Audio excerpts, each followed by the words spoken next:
even though we just moved to Duluth in the end of 2018.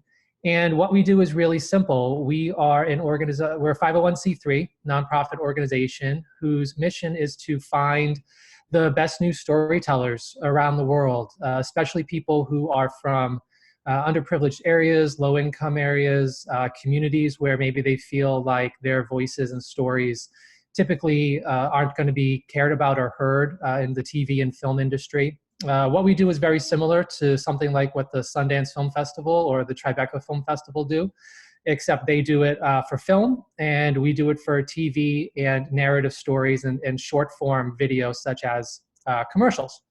So if you were here in Duluth last October, you would have seen a whole bunch of people running around Superior Street between the North Shore and Zeitgeist and Fickers, and hanging out there all day long at the movie theaters, watching all these new shows that came in from around the world. There were about 1,200 people from 20 countries that were here for 5 days, and they spent over $1.5 million in town, so it was really great for economic development.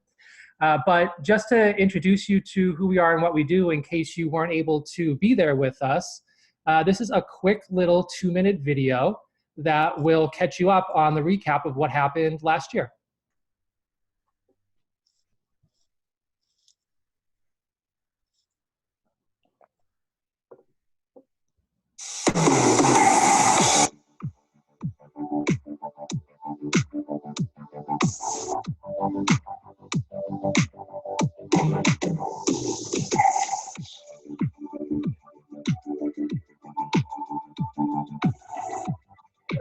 Yeah, panels, content, volunteers are really awesome. All more than one thing. You're where you're supposed to be, you're given an opportunity to do that. Even if you don't know you're ready, do it.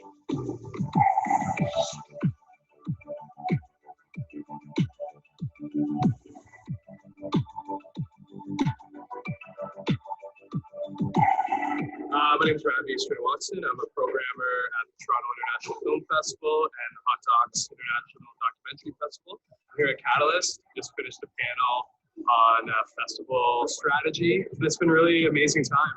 The story is the most important thing that we are doing, what we see, what we respond to.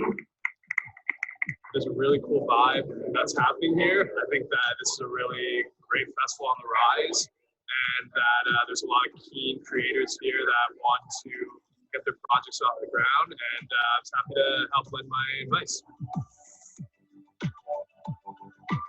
It's the artist that has the passion and has the ability to communicate with aesthetics. It's hard to put into words really, but it's like when you go to the opera and it just makes you cry for some reason. And along with that, that beautiful aesthetic ability that just moves people, it gives them hope, it inspires them, and it helps to change the world.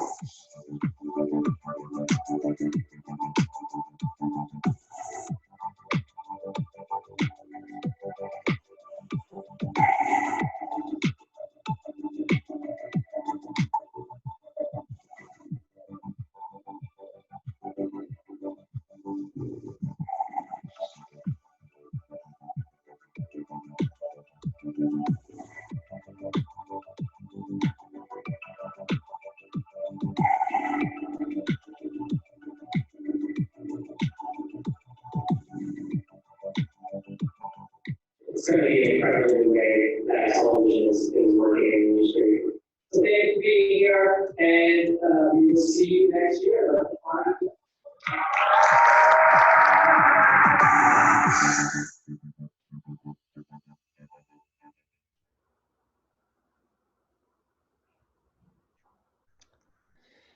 So I wanted to share that with you because we're here today to talk about commercials and making your commercial for your business. And that is the commercial that we made from last year's festival.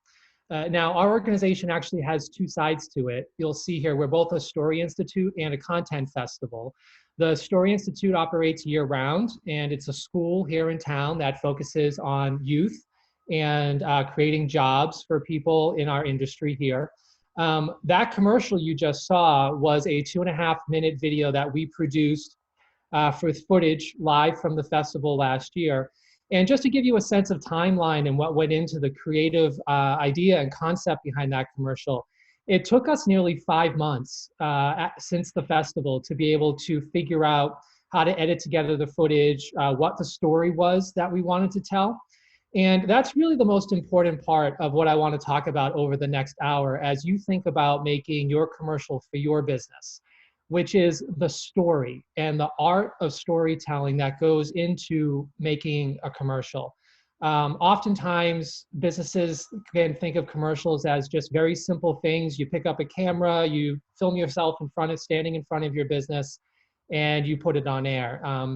There's a lot more that goes into it, especially for making a commercial that will draw you more customers and that will be memorable for you. So let's get into what it takes to make a commercial. And we'll start with the very simple basics of what a commercial is. And a commercial is a short scripted video that uses the art of storytelling in order to promote your company and sell your products. The two main pieces of that are scripted video and art of storytelling, and we'll get into each of those separately in a little bit. At the outset, there are two major types of commercials. And the first type is what's called a functional commercial. You see these all the time. These are your Subway ads where you simply put up a picture of the sandwich and the price of the sandwich. Or it's a car commercial where you simply have a picture of the car and a price of the car. They're not very memorable. They don't usually, they're not usually the kind of commercials that you end up talking to your friends about, or, oh my God, I saw this really funny thing. Did you see this? And that's really what commercial designers and creators and advertising executives aim for, is to make your commercial memorable so that it generates word of mouth, right? Because that's free extra add-on marketing. It helps drive your brand and your image. So that really leads us to the second type of commercial, which is what we're going to get into in depth today, which is the creative commercial. And creative commercials work because they are much more story-driven and character-driven. Two of my favorite examples over the last many decades are the old Budweiser Clydesdale commercials, especially the one with the puppy dog from the Super Bowl like 15 years ago. You'll notice there's no beer can on that screen. There's nobody drinking beer. But if you mention Clydesdales and you mention the Super Bowl commercial, people will know you're talking about Budweiser. Another example would be the auto commercial, insurance commercial for State Farm. Jake from State Farm, what are you doing at 3 a.m., that one. Again, no car in that commercial, no insurance. It's a husband and wife, and they're in their house, and they're having a funny moment. But you remember that as being a State Farm commercial. And there's a lot of work that goes in to making those types of creative commercials that are memorable and will have people talking about your brand. So I want to start going through some of the steps of this.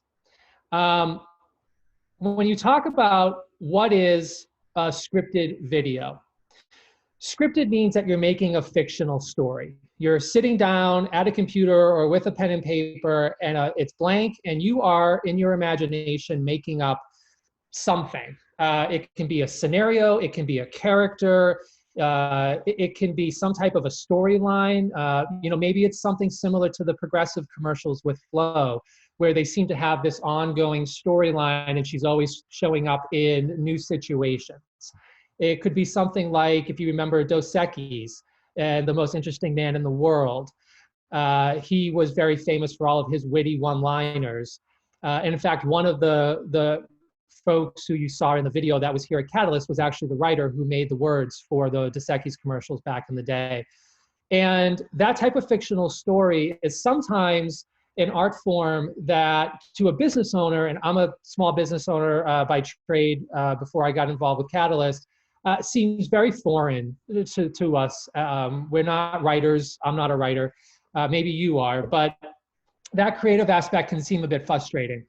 The video component of it is where it gets really interesting, because as soon as you start talking about making a video, you are talking about film and TV production, even if it's on a small scale. And you can see there the image of a TV set. Now, this is obviously for a larger national commercial, but just the number of people and the amount of jobs that get hired on a commercial are really tremendous on the larger ones. And all the equipment that you need and the locations and everything. Once you get into talking about production, you immediately are talking about money, having to hire artists, having to rent equipment, having to hire crew, a lot of blue collar union jobs. And you have to go out and you have to find all kinds of locations. Production itself is a very well-established industry and process. If you've ever been on a film or TV set, you know that everybody has a very defined role. It's almost military-like. And you do your job and the other person does their job, and everybody knows what everybody else is doing, and it's a well-oiled machine. And the reason for that is production is very expensive. When productions go to a location, like if there was to be a TV commercial or a show that's shot here in Duluth, they spend a lot of money in the local communities where they shoot.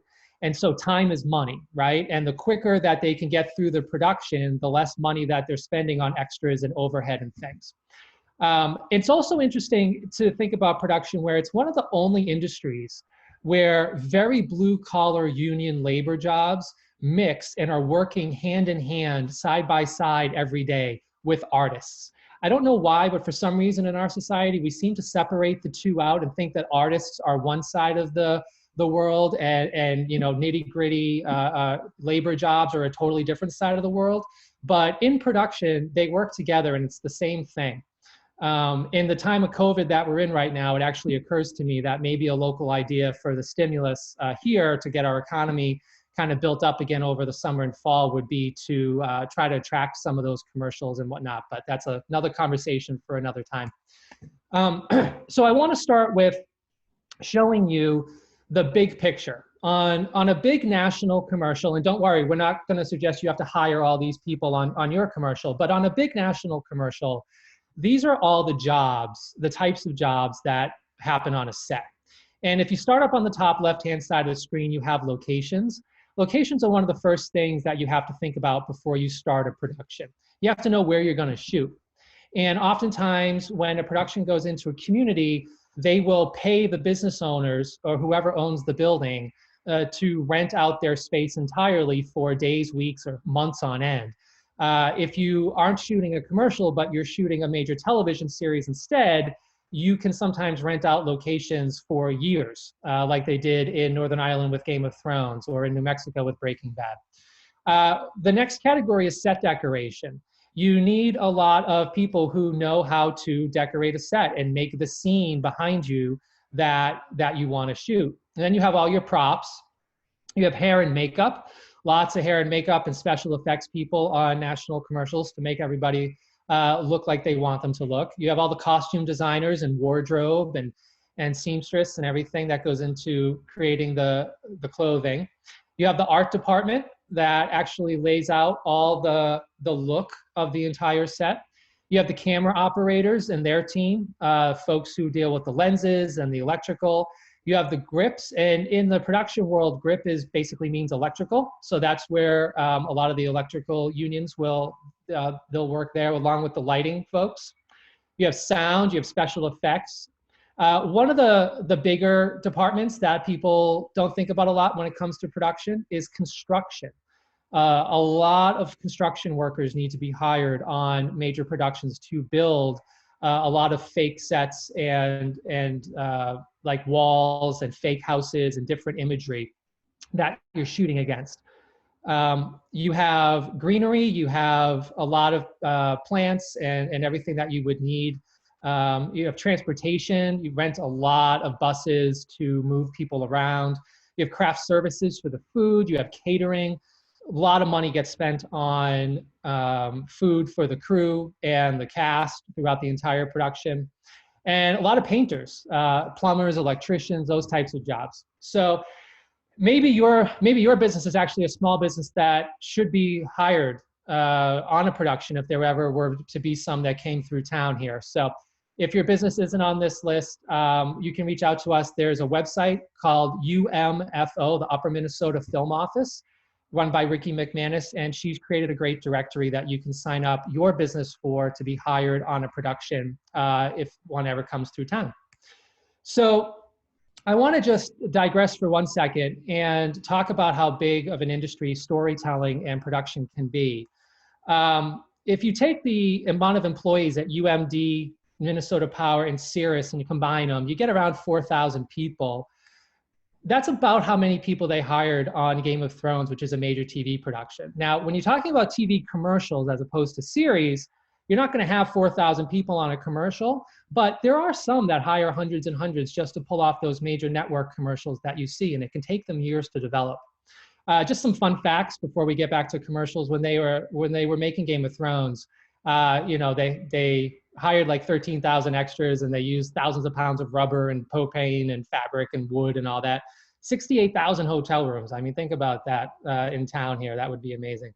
But anyway, let's talk about the art of storytelling. So now that I just kind of went through the big picture on a national scale commercial, what it looks like, let's start shrinking it down to the local level and what your commercial would look like and who you should be focusing on hiring and what are the aspects that you really should focus on first to be able to get your commercial done without having to necessarily spend millions of dollars.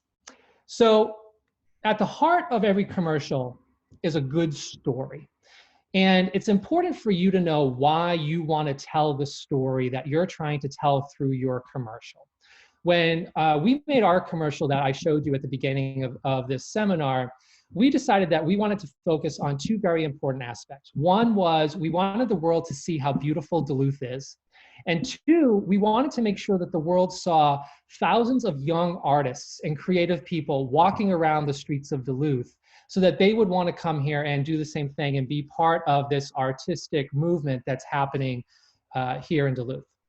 So for me, and we all have our different reasons why stories are important, but it's important for you to figure out what your story reason is. Just some of the reasons why I love storytelling. It gives voices to people. It gives people jobs. It benefits our communities. And I know that sometimes creating your own commercial can feel, people might think it's a selfish act, meaning you're just trying to make a commercial to sell your product. But really remember, what you're doing when you make your commercial and put it out into the world is you're also promoting your community. And you're promoting the folks that you work with, and you're helping support their families. And if you don't think of it as a selfish act, because you shouldn't, think of it more as a giving act. And I think that will really help inform the way that you decide why to tell the story that you decide to tell in your commercial. In these quarantine days, we know that storytelling is more important than ever. And I am seeing more and more commercials being shared online on Facebook and YouTube amongst friends than I ever have before, because even though they are commercials, they're still really good stories and people are sharing them when they find something that they like. So for those who aren't writers and artists, like I wasn't when I started out, it started my business, one of the most important pieces of storytelling is learning how to create an emotional connection with your audience. So all jobs require training, right? Doctors, lawyers, and laborers all have places they can go learn their skills. And artists here in the community have their locations too, like the North Shore and the opera and the ballet. Film and TV can sometimes be seen as entertainment and business first, which is fine, and art. But each individual component, and this is really the first important part here, is each individual component is in itself an art form. And it's important that you're working with people who know how to do each of these jobs properly. Writing, cinematography, editing, acting, etc. Well, I'll get into each of these a little bit more. So I talk about creating a story for your commercial and it being a reflection of your community. And that really is important, especially on a local and regional level. The art form of storytelling happens to be the basis of the TV and film industry, which most people know as Hollywood, and there's no way around it. Once you pick up a camera and you start shooting your television commercial, congratulations, you're now part of Hollywood. That's the way that the public sees it. One of these pictures is the Duluth Hills. One of these pictures is the Hollywood Hills. I always find the interesting comparison between the two of them at night visually to be pretty fascinating. And don't let people discourage you from being a Hollywood filmmaker, if you will. I actually hate the term Hollywood. It's a bit of a myth. It's really just a region of Los Angeles where most people happen to live that work in this industry. But creative Hollywood is a state of mind, and you can be creating your commercial no matter where you live. And don't get the feeling that just because you don't live in Los Angeles or you're not part of the industry, your commercial is not going to be any good. That's just not true. What's important about your commercial is the heart of the story that you're trying to tell and the way that you integrate your community into it. Because remember, no matter where audiences live, they're always looking for the best new ideas, right? Like I was just talking about with people sharing their commercials online. So let's get into the real nitty-gritty of producing your commercial. Overview and cost. So the first thing you're going to do is you're going to start developing your storyline. And writing the story can be an extensive process. It can also be really fun, but it can also be very frustrating. And one of there's a list here of things that I want you to consider when you go into developing your story. The first thing is pick your objective. Is your commercial supposed to be creative or functional? Remember those two options that I showed at the beginning where the functional ones were just the product and the price, and then you have the creative version, which is what we're talking about here. Again, the creative ones will typically be more memorable and carry more weight in terms of word of mouth marketing for your business. Next, of course, is the message. What is it that you want to say? And are you telling this story and are you creating this message for you just to be heard, or is it really for a particular audience out there? And are you doing this for them? Is it a public service announcement? Is it some type of a, hey, look, we're all going through, you're seeing all these commercials on TV right now, right? Car commercials and everybody saying, hey, we're all going through this weird time together. We're here for you, that type of messaging. And that's not an accident, right? Obviously, a couple months ago, major advertising agencies got together with major national companies and decided, hey, we need to change our marketing and our message to be much softer in tone. You'll notice there's not a lot of loud music and loud noises on a lot of the commercials anymore these days. It's kind of nice, actually. But the specific message that you're picking to share is very important. Your audience, who is it that you're trying to reach?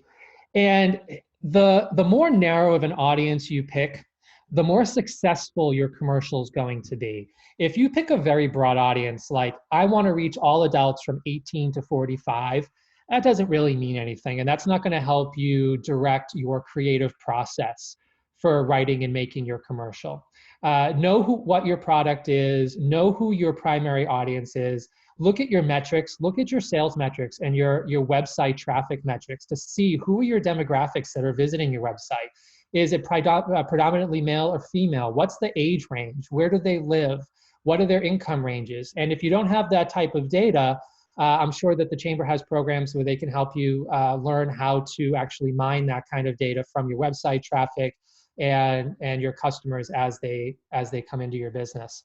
But it's really important to know who you're trying to reach. So that way your audience feels like you're talking to them and you're not talking past them to everybody else. Branding. Do you already have your brand kit set up? Do you have your logo and your colors and type of a style that everybody knows and is familiar with? If you do, great. That's going to be the starting point for the color palette on the screen of your commercial. So if your logo is a dark blue and yellow, that's going to probably be the colors that you surround some of the sets and the scenes with on your commercial so that it all blends together and it looks like it fits properly. If you don't, again, I refer you back to the Chamber. I'm sure they have some experts, and I know there are some great creative companies here in Duluth and in the region that do great work on creating a business brand for you. Your format.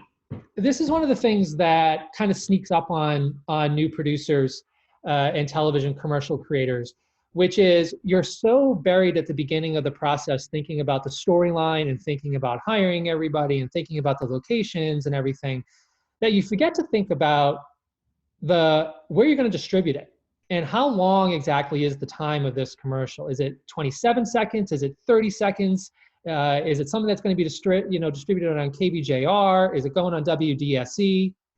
What are their metrics for time, and what are their metrics for the actual video file that you have to export from your editing software. Different networks and stations and distributors will have different metrics that they ask you to export the video file in, and it's important for you to know those before you start shooting. The worst thing that you can do is go all the way through the production process and get to the editing, finish it, export the file, bring it to the distributor, and have them say, oh, this is the wrong file type, or it's the wrong file speed. You just wasted all that time and money, and sometimes you can't get that back.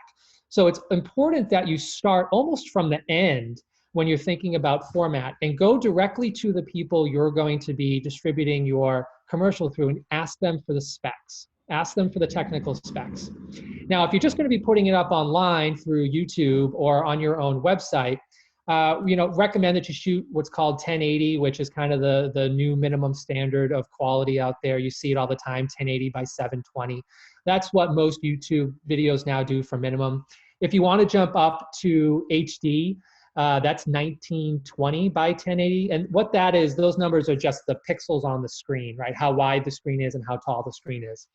But if you want to have your commercial look like it's, really bright and beautiful and brilliant, and you want to have it distributed in high def, you have to shoot it in high def, and you have to write it with the intention of it being shot in high def, because a high def camera is going to pick up far more features on somebody's face than, say, just a regular camera will. So that will impact who you hire for the makeup, and who you hire for the acting, and who you hire for the set construction behind you, and all these types of things, depending on what kind of camera you're going to use, which is dependent upon where do you want to distribute it. Obviously, you have your budget to consider. The larger commercials that, when I started this conversation, I was showing that huge jobs chart. Obviously, those are multi-million-dollar national commercial campaigns. Their commercials can be done on as little as $5,000 or $10,000 sometimes. We've seen really good success with young college creators and creators who are just starting out their TV and film careers, who are making very high quality content on very small budgets. That's why Catalyst exists, is for us to scour the globe and find those talented creators who can make a half-hour television show on $30,000 or $40,000, whereas it would take a network $2 or $3 million to create a half-hour television show. So if you can't find any local creators that you like to work with, give Catalyst a ring, and we can definitely point you in the direction of some folks who can come in and make your commercial for you on a very low budget, but with tremendous talent. And one of the last considerations is timing, which is when do you want it to air? And this is one of the trickier parts, because your commercial can sometimes get buried depending on what's going on in the world, right? Imagine all the people who made commercials back in December, January, and February and spent millions of dollars on them, and all of a sudden COVID hits, and those commercials are no longer useful because the whole entire climate of how you talk to your consumers this day and age has now changed on a dime. So when you're thinking about the timing of when your commercial is going to air, you also have to take into account seasonal considerations, right? It's going to take you months to produce and edit this commercial. So if you're shooting it in the summer, but it's a commercial about the winter, there's no snow in the background, things like that. So you want to make sure that the timeline of when you release the commercial matches with the timeline that's happening in your storyline in the video. So for physical production, the average range for cost, again, $5,000 to $150,000 for smaller local commercials. The national ones get up into the millions. There are many talented TV creators here in the Duluth area. Like I said, reach out to us if you need to be introduced to any of them. And then once you get through actually shooting it, you have the post-production process. Post-production is all your editing and visual effects and sound and music. Music is really important to take a special note of. Another major problem mistake that first-time commercial producers will make is they have a piece of music that they know they want to use for their commercial. They get all the way through shooting it, they go to add the music in, and when they go to distribute it on air, the distributor says, hey, you can't use that piece of music. You don't have the license rights for it. Know what the music license rights are for the piece of music you're going to use before you start getting into producing your commercial. Because again, that's another one of those traps that you can get stuck in at the end, and all of a sudden you're holding this video file that's completely useless until you change the music. So those are the three basic steps and categories of making your production: the development, the creative process, the physical shooting, the physical production of it, and then the post-production. So where do you start, right? That's a lot of information, I know, but let's start just kind of giving you a step-by-step checklist on what you should do to make your commercial. Now, there's no right or wrong way. This is just kind of a list and a process that I've learned over the last 20 years of working in the industry. The first hires are always going to be your writer and producer. So the writer is the artistic mind who's creating the characters and the script and the storyline. The producer is the person who's doing all the physical work. They are hiring everybody. They are managing all the HR, and they are taking care of the finance and the business and the legal. Two very different jobs. And some people are more creative and they're great writers, but they're really bad at working with people in a daily set scenario. Other people love physical production. They love the challenges that come with physical production, but they can't write to save their lives. So know which one you are, and it's important for you to know what you're not good at, so that you can reach out to other people around the community to help you with filling in the gaps in the process. So you've hired your writer, you've hired your producer, and while the writer's off creating the story, you're working with the producer, and they're going to have to now hire a few key people. Again, you don't have to hire hundreds and hundreds like you saw on that job chart, but if you were to ask me, hey, what are the 5 or 6 jobs that are completely required to produce your commercial? These are going to be them. So first off, you have your cinematographer. This is a person who knows how to use the camera. They know how to use the lenses. They know how to do depth of field, which is what's in focus on the screen. They know all about lighting, the differences between interior and exterior lighting, what's called the golden hour, which is typically that hour or two right before sunset when the light's really brilliant. It's not bright noon, but it's not, dark twilight yet either. The director, obviously you're going to need somebody to be on set and directing the commercial, and they'll actually be involved with working with the writer during the development process to talk about, hey, when we're telling this story, what are the camera angles that we want? And directors that are highly skilled will know the difference between, if you put the camera straight on somebody, that kind of gives the audience a very almost boring feel, right? Well, all they did was put the camera on a tripod. There's nothing special here. Versus having a lower angle. One of the interesting psychological effects of putting the camera down low and looking up at the person on screen is it gives the person on screen a feeling of more power. And then vice versa, if you put the camera above and you're looking down on them, you feel like the person on screen is actually in a less powerful position because you're looking down. Good directors will know all these different types of psychological effects of how to place and move a camera. They'll also be very skilled in working with your audio and your sound.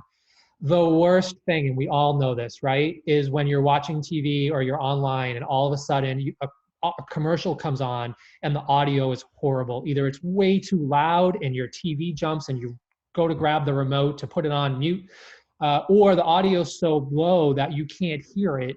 And even if you can hear it, maybe it sounds muffled or it just doesn't sound professional. One of the first psychological images that we make of a business and a brand when we watch their commercial is how well produced is this commercial. And we decide that in the first second or two. And it's based on how good does it look with the lighting, with the cinematographer, and how good does it sound? How good of a job did the director do with the sound? Really two very important jobs that you have to hire out on your commercial. So then you have the editor. Now, the editor, I know it sounds like the editor's job is in post-production and that they won't get involved until later. That might be true. However, it's important for them to be involved, at least in the discussions early on. Because like I mentioned before, they're the person who's going to determine what kind of export file you're going to make for your video. And all those technical specifications need to be known at the start so that they know, excuse me, what type of program they're using to edit. They make sure they have enough hard drives to store all the footage that you're going to be shooting.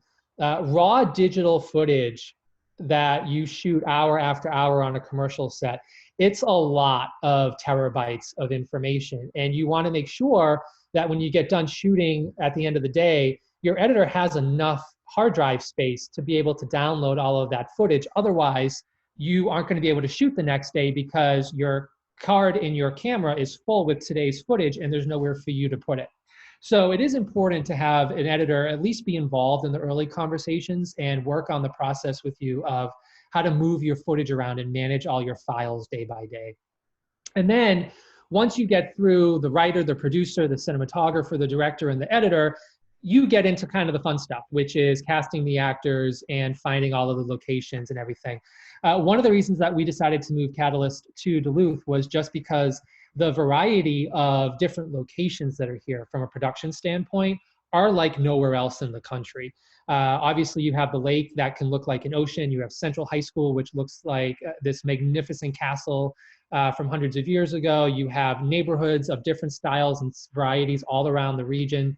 From a production standpoint, you can come into the Duluth area, and if you have a script that had a commercial that has 4 or 5 different locations that you need, you can find them all here within a couple hours drive radius. And that's really a very beautiful thing for a producer to know that Duluth has that. So we're working behind the scenes, and we tell our Catalyst community around the world all the time, hey, next time you're thinking about producing something, consider Duluth, because you won't have to use multiple states. There are some commercials that shoot in multiple countries just to find the locations that they want. Imagine spending the money to fly 300 people to the middle of Europe and then flying them down to South America just because that's where the locations were for your commercial. Having these locations in Duluth is a real good selling point for the industry. So there's a lot going on here, and it's important for you to have a realistic expectation of the timeline. So the development process, it typically takes at least 3 months. I put 1 month in here just to kind of be nice, because maybe all you're doing is shooting like 15 seconds of you standing in front of your business, and it's a YouTube commercial. But even if you're just doing that, it's important for you to take a month and figure out what the story is that you want to tell by doing that. Physical production is actually one of the shorter parts.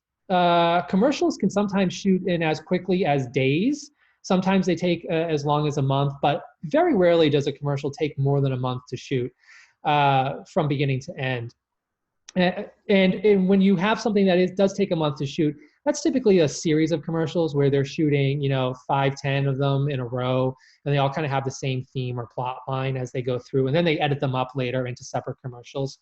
But a 1 week shoot for a commercial is completely normal.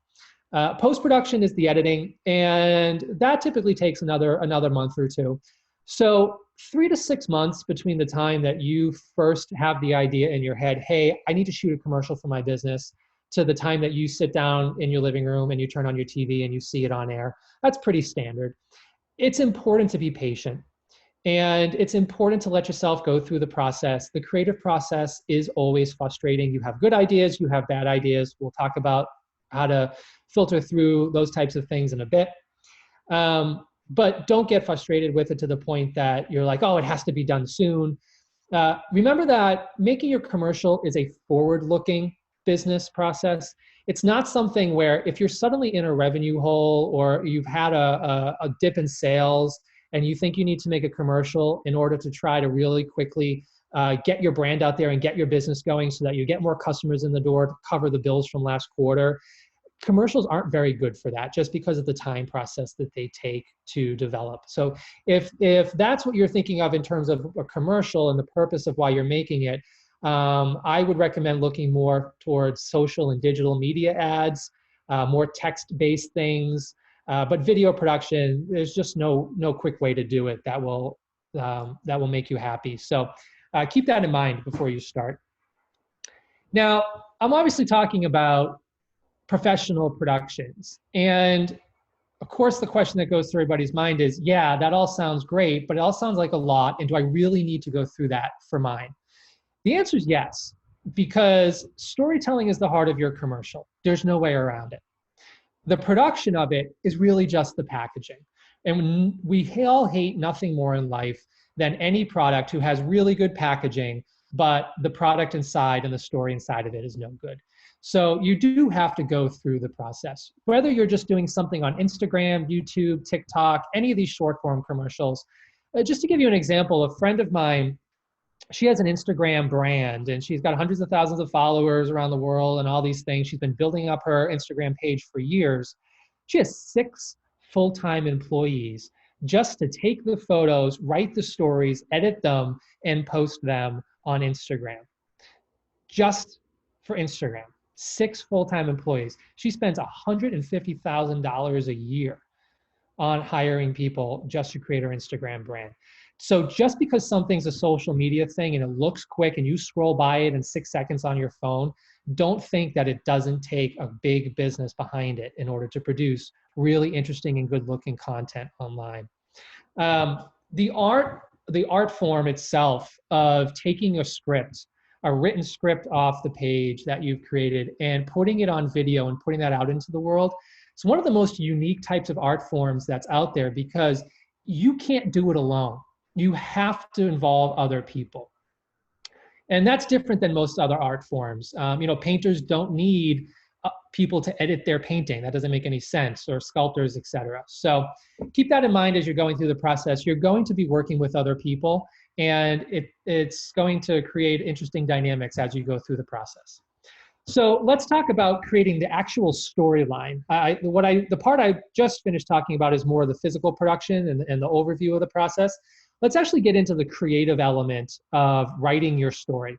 Now, for the writers out there who are listening, this is probably a process you're very familiar with, but for those of you who are primarily business folks and maybe this is your first time writing a commercial, this kind of will give you an overview of where I think you should start and what some of the main elements are. By the way, that photo on the bottom of the screen there, it's a gentleman named Jacob Kruger. He's a film writing instructor from New York. And that picture was taken inside the August Ficker room inside Ficker's during Catalyst last year. Those are some of the students from around the world that attended to listen to his lecture. And they weren't able to make it to New York, so they came here to Duluth to listen to him teach. So when you go to start creating your story, start from anywhere you feel inspired. There's no right or wrong starting point. It can be a drawing, it can be a dream, it can be something ethereal like a drop of rain, it can be a color in the sky, anything that inspires you.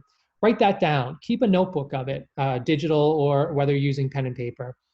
And remember to yourself, what was the very first visual moment that you imagined your commercial looking like?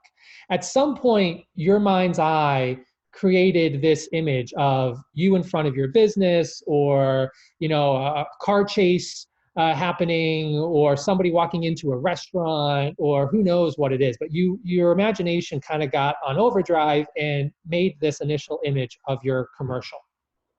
Remember that. That's your instincts telling you, hey, this is what I think my commercial and brand should really look and sound like. Write that down. Keep that in a notebook somewhere. And give it time. Let these ideas develop. That's why I put that 1 to 3 month timeline process on the development side. And as you start sharing these ideas with other people, if you have partners in the business or other creative folks that you'll be working with, they're going to have their input. And you have to be very good at not taking things as criticism, not taking it personally. Every idea is going to be right. And you can write them all down and make a huge list, and the commercial, you can look at all these ideas and think, oh my God, this commercial is going to be 10 minutes long. Okay, slowly start figuring out which ones to merge together, which ones to cut out, which ones really aren't important. And as you start going through that process, you'll start to find a storyline, and you'll start to get down to the kernel, to the nugget of what it is that you're really trying to tell your audience and how you want to drive them into your business.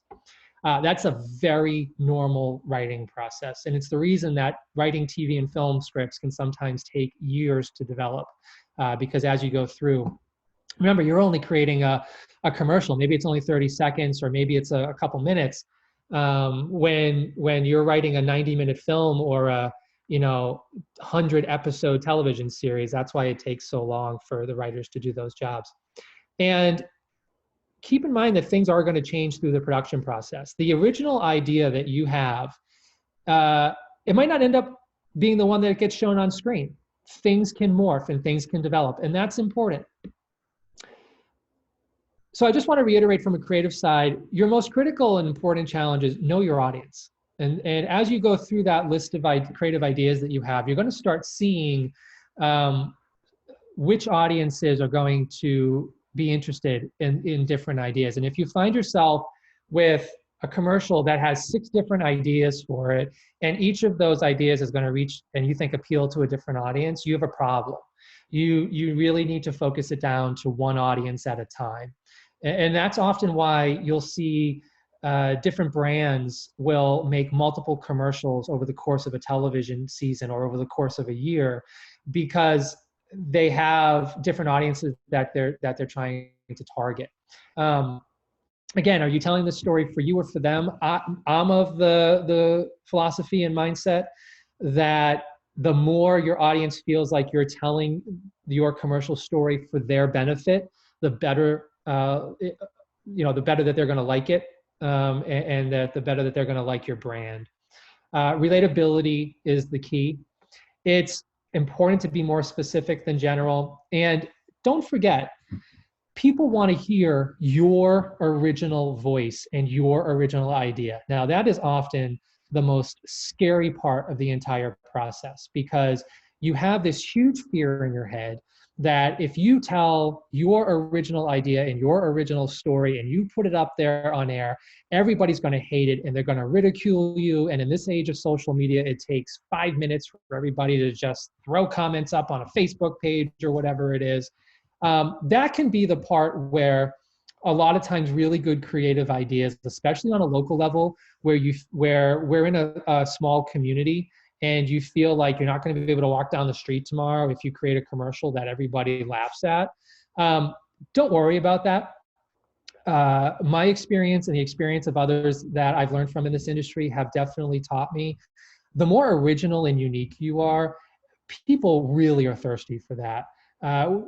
The more times that you think of it yourself when you're sitting at home watching TV, more times you see the same type of commercial over and over again, you just kind of forget it, you tune it out, and you start to see patterns in the regular commercials.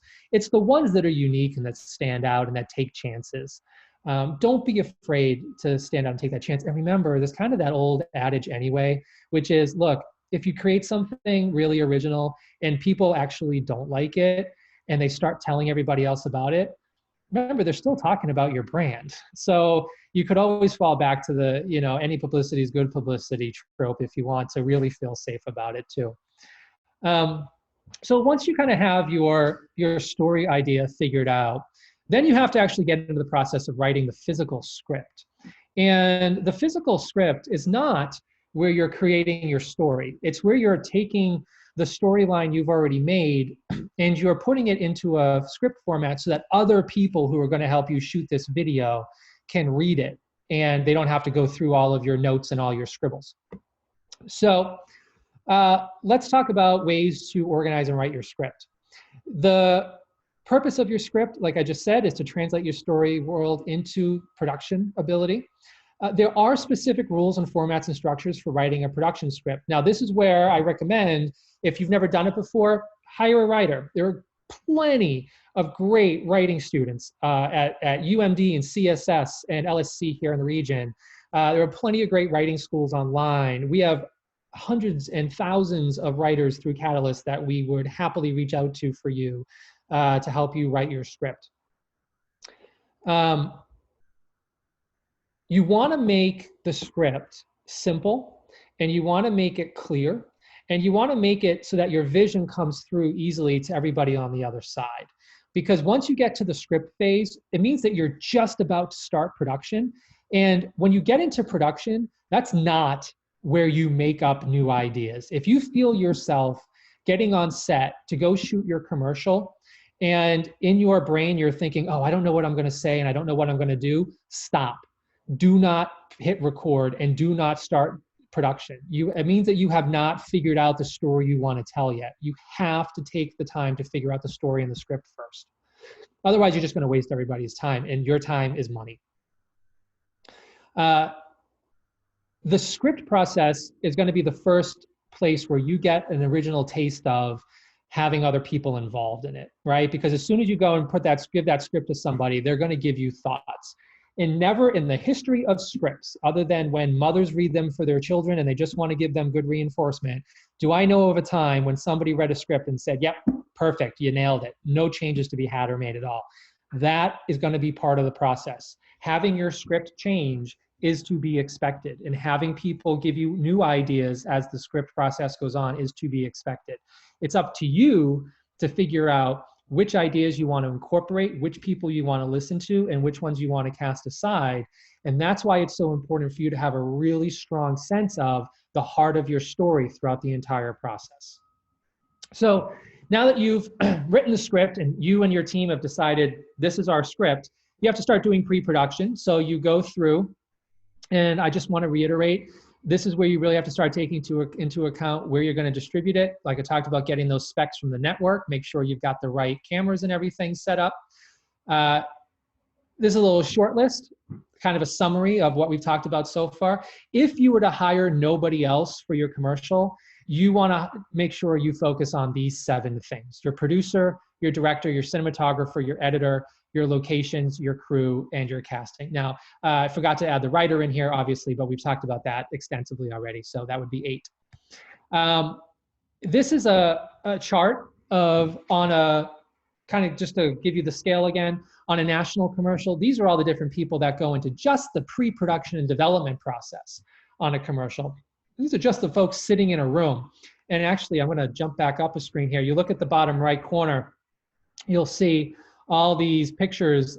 This is one of the writing rooms for a major television series that a friend works on, and he took this photo of their vision board, and these are all the different just historical things that they downloaded from online to help give everybody in the writing room a sense of the look and feel and style of what they're going for their show. It's really important for you to have the same thing and to give everybody a sense of what you're aiming for. So these are all the folks that can go into just creating the idea for a major commercial. Physical production, core team. So that producer I was telling you about, you can't get your commercial done without a really good producer. There's different types of producers. To get very technical about it, the person who's in charge of a major national commercial is called a line producer, or a UPM, unit production manager. Invest in a good producer, because they're the ones who are in charge of good teamwork and timing. And good teamwork and timing is going to save you a lot of money, and it's going to make your commercial the best that it can be. You're going to end up having to make a lot of decisions on the fly. Things are going to have to happen very quickly. You know, what if a camera breaks? What if you go to a location one day for your commercial and it's suddenly not available anymore? You know, an actor gets sick, something like that. So you have to have a producer who has the ability to adapt very quickly. It's really your key hire.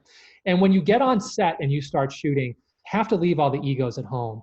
One of the greatest aspects of the TV and film industry is when you actually get to creating a series, it's like a family. And people are very caring and, for the most part, very loving to each other, and very you know, willing to work together, because you can't do it alone. So staying on schedule is paramount. As soon as you start falling behind schedule, that's when you start burning money. And what's the point of making a commercial if you're going to be wasting money? So I already showed you this again, just a reminder of all the jobs that are on that. You get into post-production. We talked about knowing that and leaving nothing to chance with the editing. This is kind of a good post-production list. I just wanted to recap it for you here at the end. I will focus on don't try to cut corners in physical production. Sometimes you'll hear people on set say, hey, don't worry that the lighting's awful or that there's this, random person running around in the background. We'll cut them out. We'll edit them out in post-production. Don't do that. It's going to spend a lot more time and money in the editing bay, and editors can get really expensive. Sometimes simple graphics and green screens can cost you thousands and tens of thousands of dollars. So, and then just to give you an idea, these are all the folks that get involved on a post-production. Again, you don't need to hire them all for a local, but that's what happens on a national. And that is pretty much it. Thanks for listening for the last hour or so. Bailey, if you're there and you want to take the reins, I'm happy to answer any questions. Sure. Does anybody have any questions?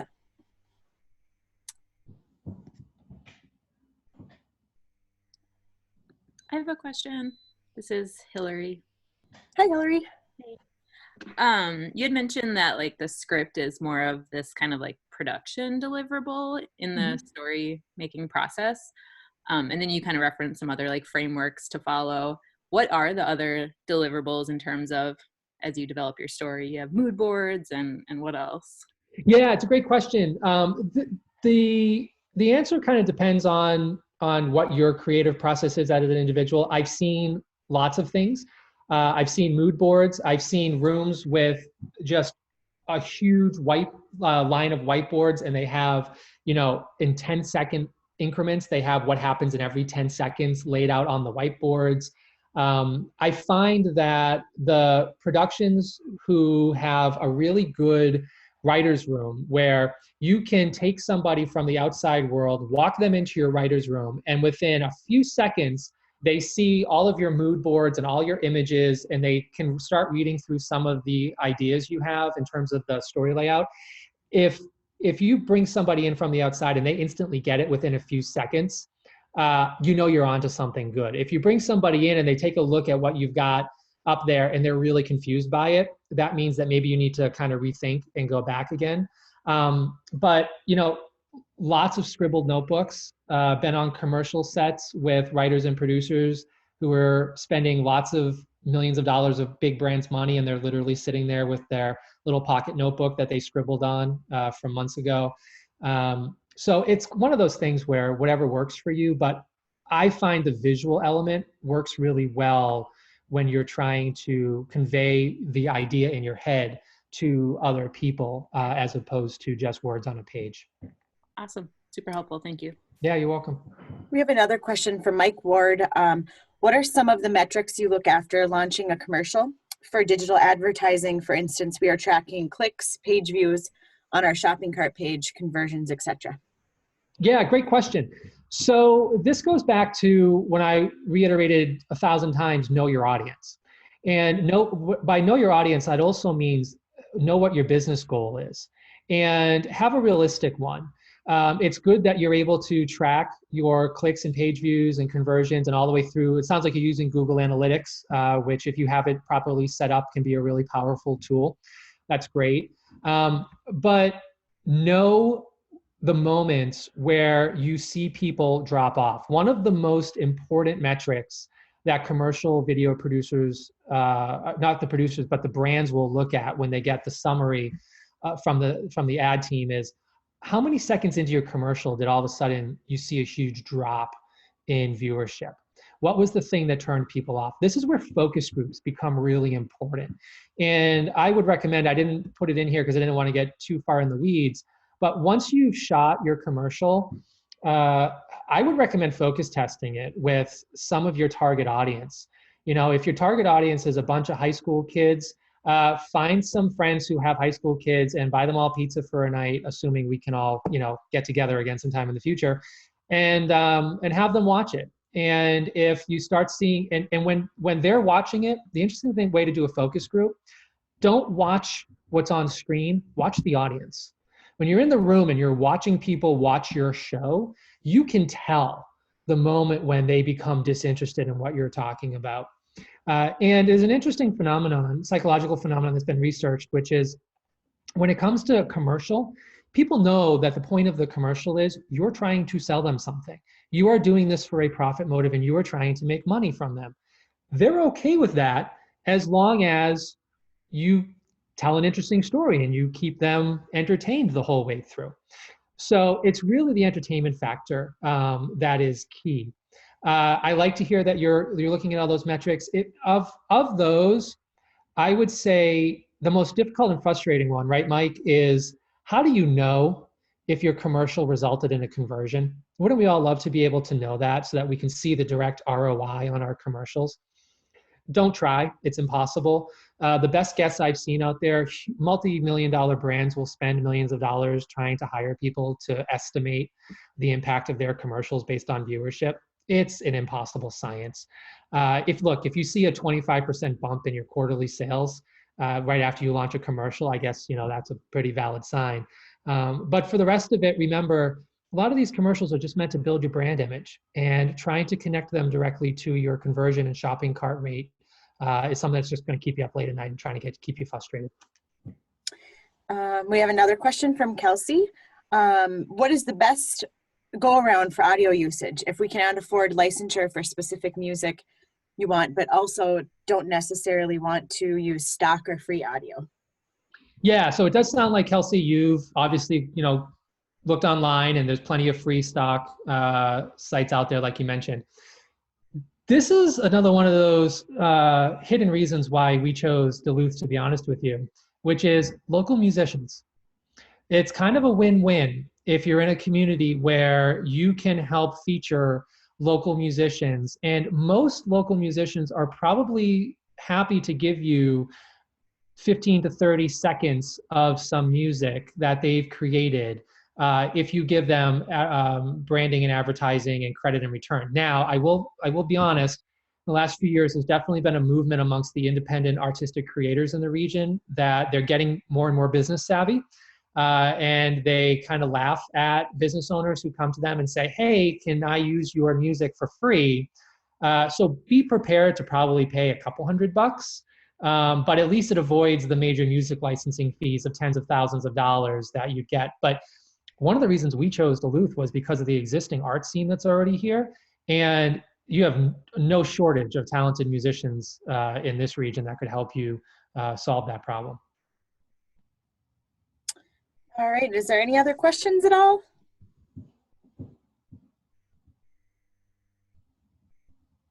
I think we're good to go.